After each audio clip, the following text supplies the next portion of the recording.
숫자로 보는 세상 오늘의 숫자는 16.4%입니다.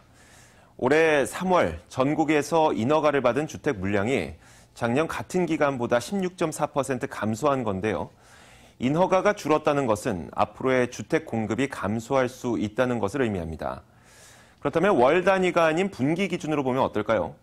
지난 1분기 전국 인허가 물량은 14만여 가구로 역시 13.4% 감소했습니다. 그렇다 보니까 주택 착공 실적도 줄었습니다. 지난 1분기 공사를 시작한 주택은 전국 10만여 가구로 15% 감소했습니다.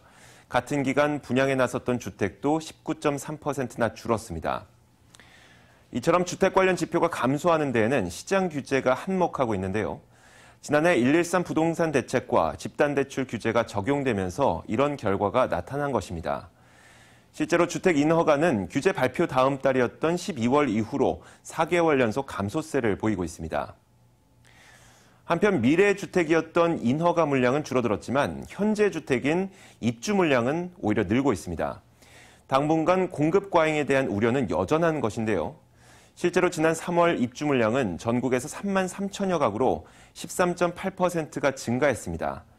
같은 기간 전국의 미분양 주택도 6만여 가구로 전달보다 1% 늘었고 특히 수도권에서는 6.4%나 증가했습니다. 정부가 지난해부터 미분양 특별관리 지역까지 지정해서 관리에 나서고 있지만 근본적인 대책은 되지 못하고 있다는 평가를 받고 있는데요. 다시 말하자면 미분양 문제가 다시 골마 터질 가능성도 배제할 수는 없다는 것입니다.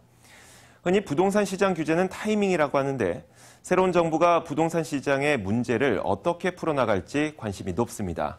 숫자로 보는 세상입니다.